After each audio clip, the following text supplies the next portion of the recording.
Hello,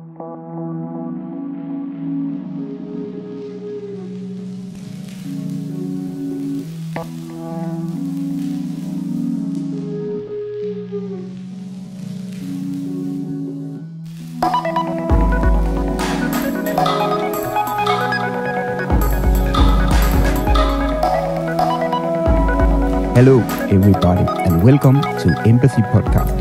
We are very excited to start off with this series of podcasts, introducing local musicians, music composers, sound designers, and artists here from Aarhus, from the local scene. We're going to be talking today a lot about 3D sound and binaural audio design.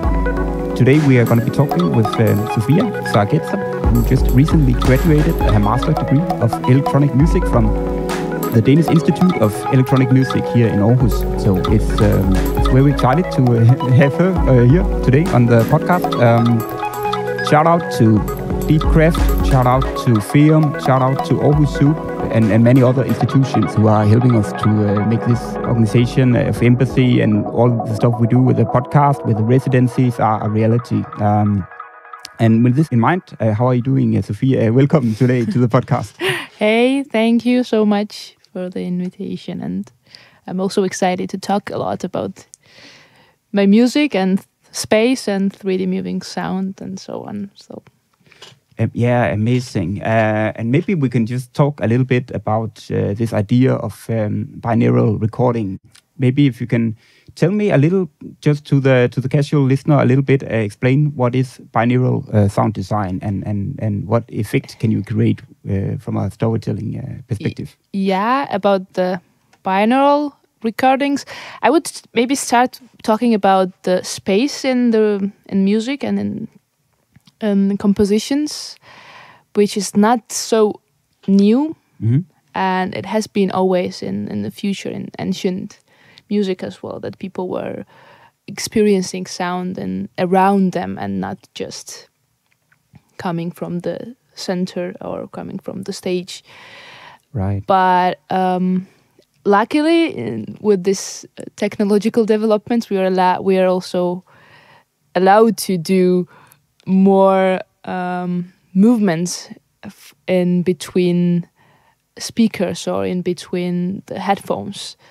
So the binaural recording is that with headphone you can experience space inside the music and also feel even more movements, to feel that the sound comes from the back side or from front or in between the ears, which is possible to achieve with the stereo also. But in stereo you experience that it moves between the left and right, and it's not so clear. But with the binaural recording you even more feel this space around you as a listener. Yeah. And this is some kind of the same approach what you have with the multi-channel setup, and for example with 41, 48 speakers.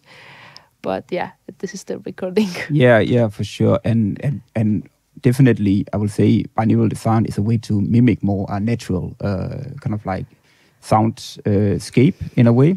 Yep.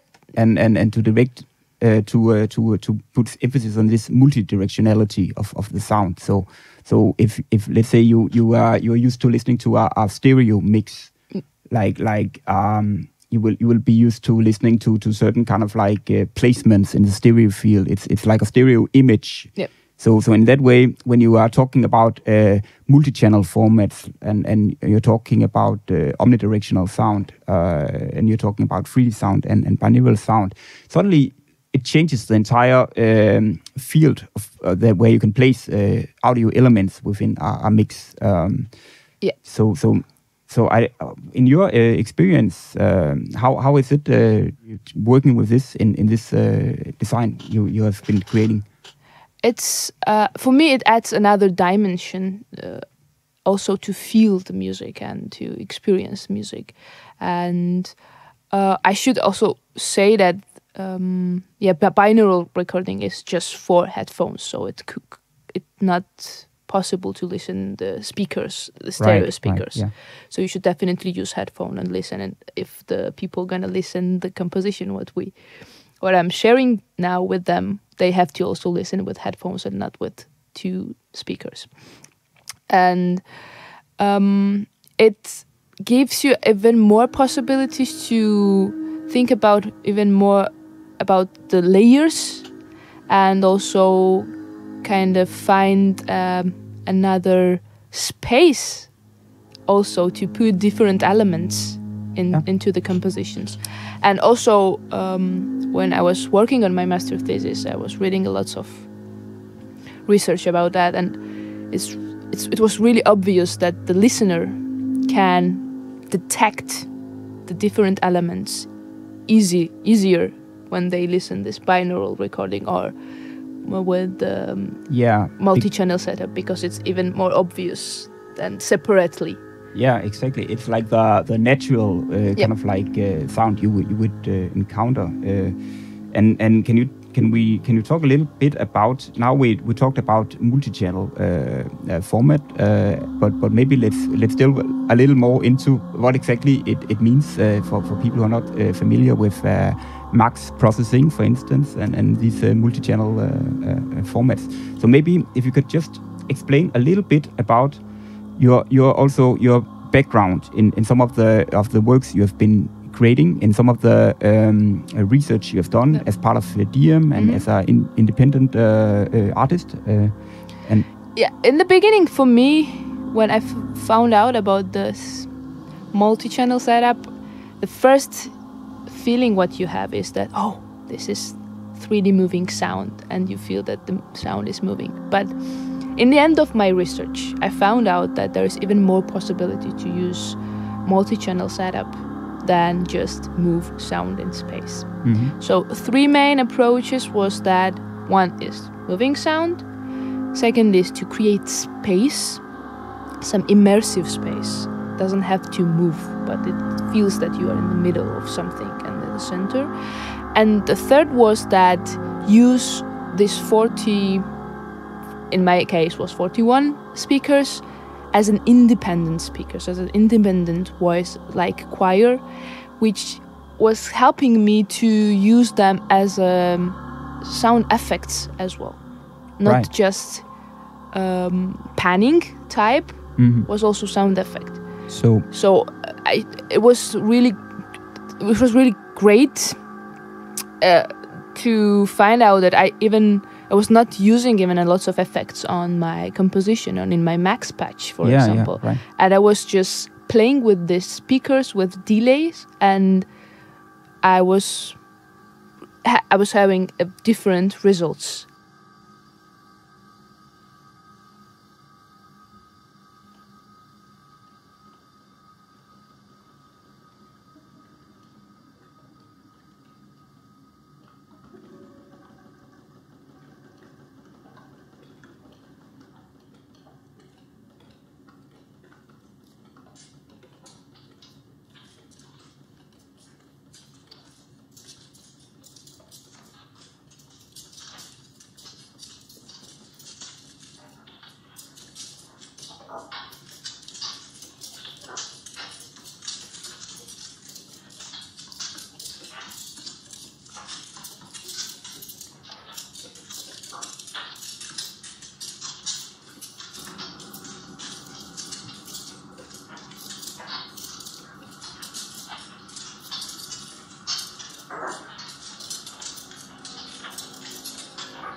And were you also experiencing with a lot of the colors of using different kind of like speakers, like let's say you use old guitar amplifiers and stuff like this? Or, in this case, it was not. Mm-hmm. It was almost the same. There was some kind of different speakers, but I could say that it was more the same speakers around the listener.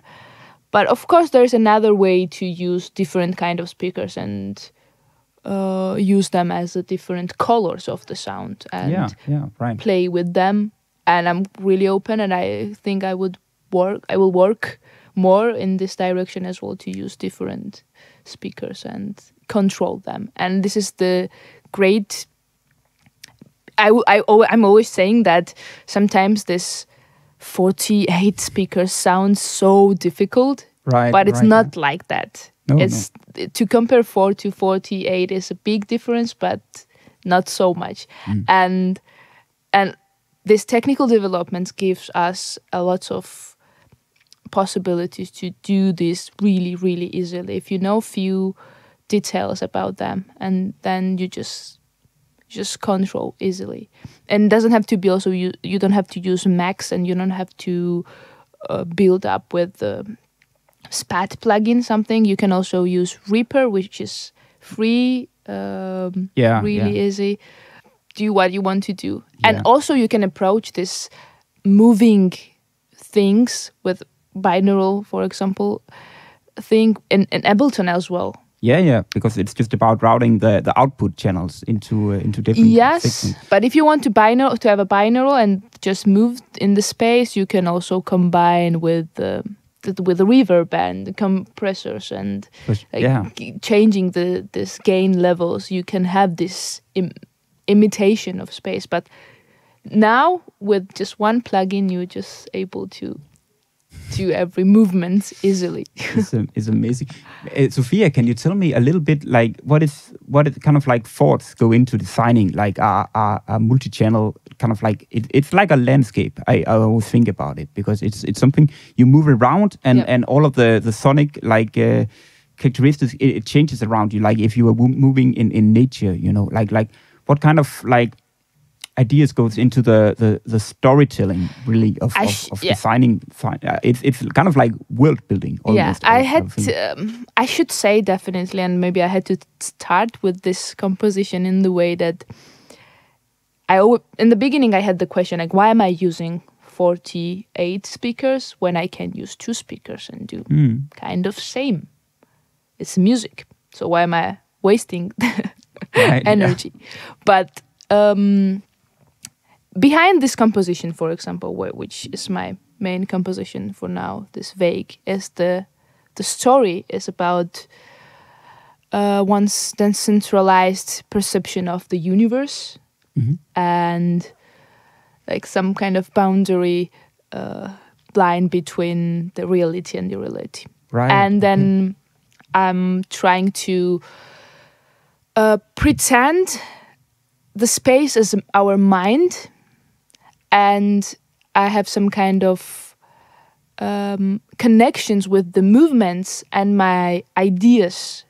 For example, when some ideas are moving inside our mind, where we have lots of thoughts and we are not just one. We have lots of voices in our mind, or then this is in the center and you are inside it. So the main idea why I've used multi-channel setup was to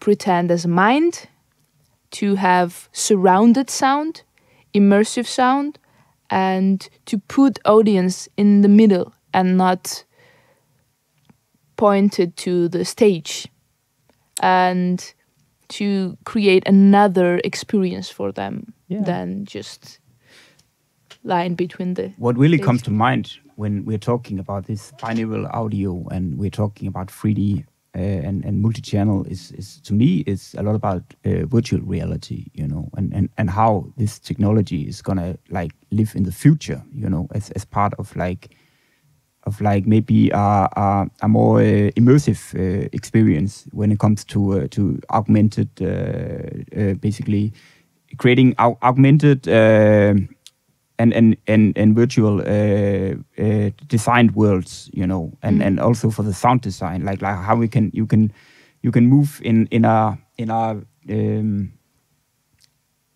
soundscape that's kind of like reacting to you more on a kind of like natural level, you know. So for me, it's so interesting also to see how you know we can also how you can see this technology move into new possibilities with new exactly. I don't think that it's so new. I would say that this is definitely future. But I would say that we just have now access. Everyone can download it and everyone can work on it now. This is definitely that where we are going to just do, and also with visual, I would say that people are working now with 3D.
And when it comes to like visual, the relationship between music design and like, let's say, visual design, graphic design, you know, when I think about Max, you know, I always think it's a very visual music compositional tool, because you create all these patches, you create all these. It has a huge visual side to it. You can even customize like the colors and the design of your session. It's like you almost think visual,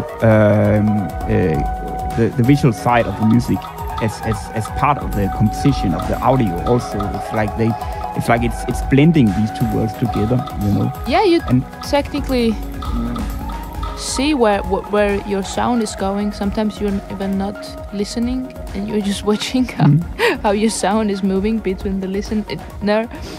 But yeah, I would say also that now Facebook has also some kind of app where you can connect 3D image and 3D sound to each other and upload. And when people gonna... Is it something you have been working with also? This no, but I was kind of introduced in that, and maybe I'm gonna try to also work on the visual and then sound and combine them. I mean, I think, you know, software like Max, that's so customizable, that's kind of like programmable. You know, I think, you know, it's really the beginning of maybe like a more free kind of like development of like new music technology also. You know, like in the future, maybe it would be more normal to kind of like code, you know, your own technology. This was one of my main reason why I've chosen to work with Max Patch, to be able to do every detail what I want to do, control every detail in it, and also have possibility to develop. So even though that I already had this concert and I already did my work with this composition, doesn't mean that this is the end of this composition, for example. And always then I can also use this max pitch in another concepts and control in another way the sound. So yeah, that's really cool, but I don't want to also push the people to use max pitch when they can also use already built up plugins and control. But can we talk a little bit about, like, if you're using like a traditional DAW, like let's say Reaper, you mentioned, or Ableton, and then, you know, moving into the max, you know, like what kind of opportunities does it give you, this simplification of routing audio through to a multi-channel output through max compared to like if you would do it like in Ableton or a similar software? I've never tried with Ableton, but I heard and I've seen that there is some kind of plugins to maybe not 41 speakers, but maybe 16 speakers you can control with it.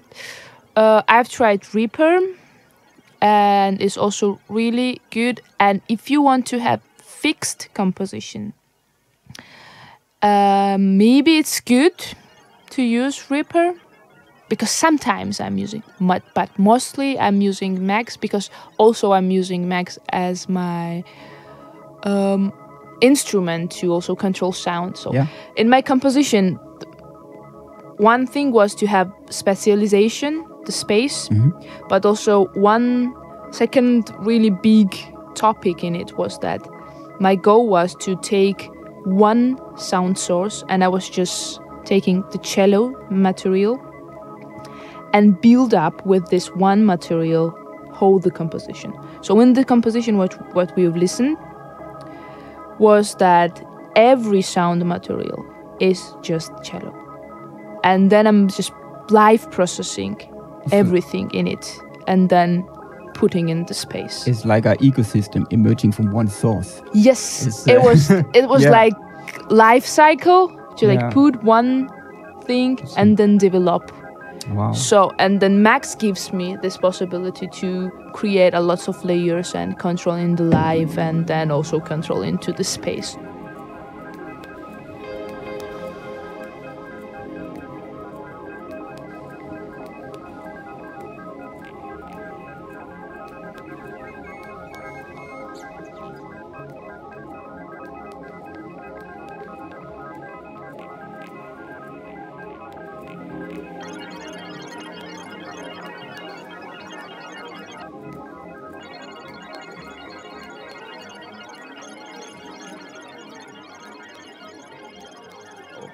And can we just talk a little bit about conversion of multi-channel, let's say a 48 speaker setup into a stereo field in Max? Like how can you work with multi-channel when in a stereo format?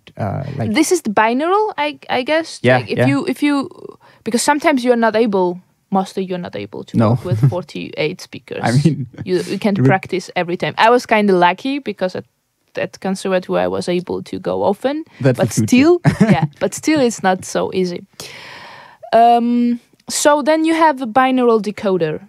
So you kind of pretend you need headphones, and you tell every detail in it that I have 41 speakers, and then with some kind of logarithms, it decodes, and you can pretend the room in your headphones and see how the sound moves. Of course, there's a bit differences. Yeah, naturally. It will be still different, the sound, but kind of you still feel. Yeah. And this is what we sensation of three-dimensionality, and omnidirectionality. Amazing. So, Sophia, I want to delve also a little bit into your background as well, and to understand a little bit what shaped your journey into these crazy soundscapes and like creating these sonic worlds, as I almost think about it. This kind of music is like you're coming from a background of more classical composition, as I understood, from the conservatory in Tbilisi. Yes. So I started as a classical composer in Tbilisi, and then I went in Budapest also. I was Erasmus student there. But I was kind of more technical girl. Yeah. To curious with math and some kind of physics and some stuff, and I liked always programming. So in the end of my bachelor, I found out that I was more curious to have something in the computer and control by myself the details.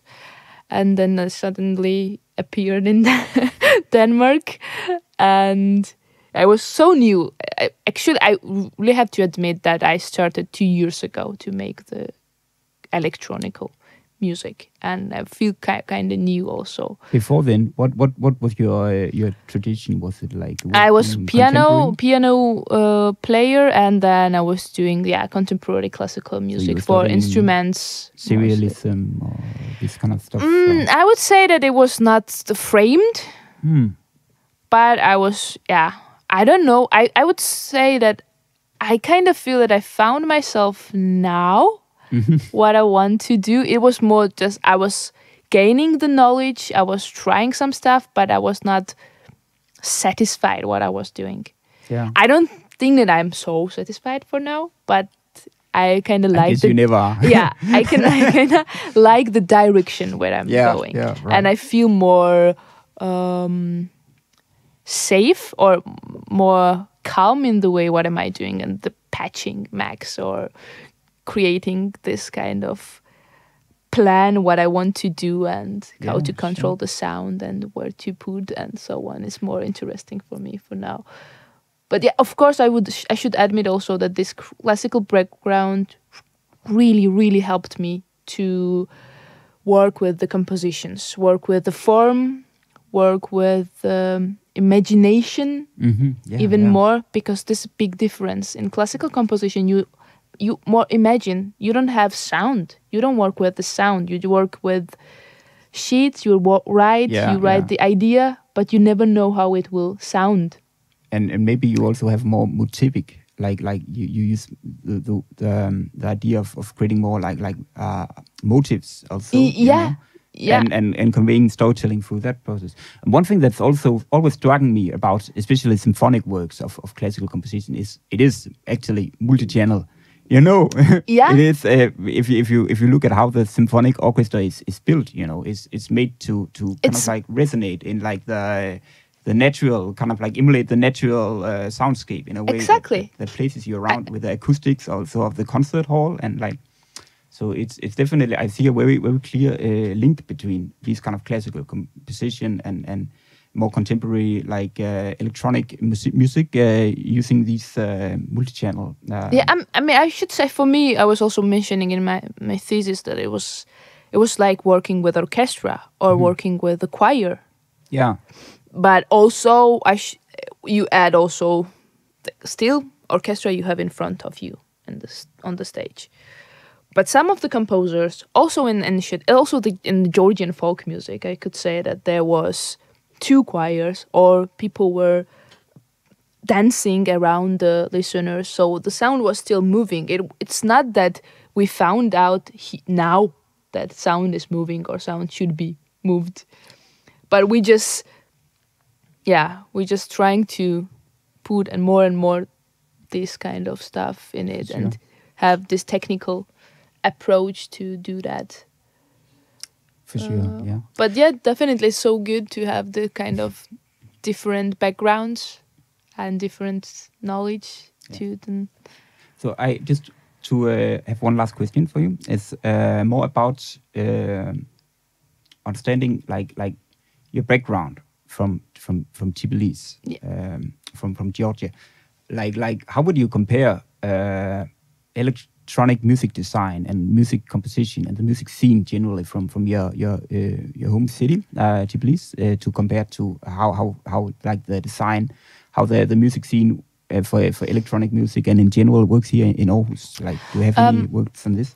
I can't compare actually. I kinda can compare, but not so much how the teaching process is there, because I came directly here as an electronic composer, and there I was But I have some kind of big connections with that. I would say that in Georgia I'm so proud of that. We have really, really good dancing music. Right, yeah, for sure. So I will be kind of arrogant and say that maybe even better than in Denmark at some point, but not the experimental.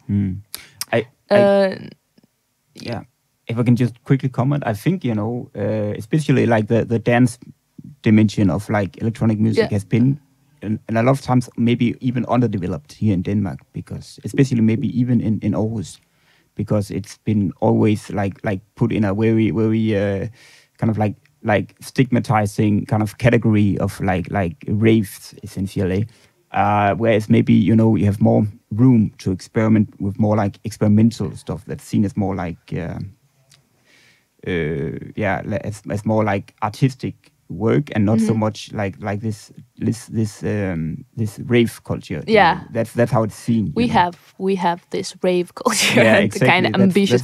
That's probably the difference. Yeah, this is the big difference. I was kind of surprised when I came here and had some kind of feeling that, whoa, maybe we have more in Georgia than in Denmark. But also it's because of the cultural difference, I guess. It makes sense.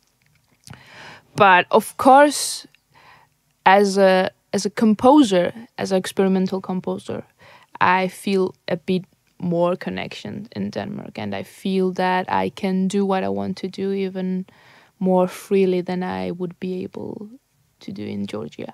And people here are even more open to get some new and than in Georgia, because people are more skeptical or criticize you enormously or don't trust you. And I guess it's about cultural dialogue essentially, and cultural like diversiveness. You can move around, and that's the beauty of it. You will see a scene changing everywhere. So I definitely also hope to bring artists from Tbilisi for the residencies at one point. Maybe you can set up contacts in definitely. I would love to help to have more connections with Georgia, because I can say that it's getting more and more popular.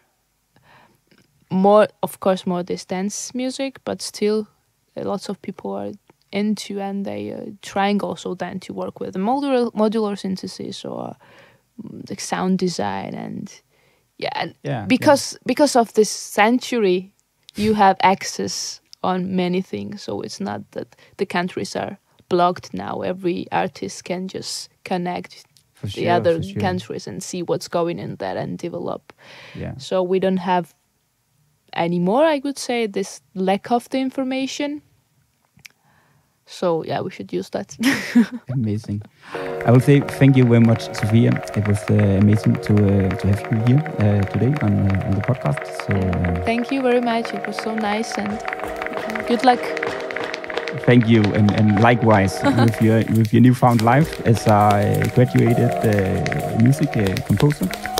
So I will say also thank you for all of you guys listening, and soon we'll come out with more updates regarding the residencies. We'll continue expanding our network and our content and our programming from embassies. So definitely stay in the loop for all of this amazing content to come, and take care, guys.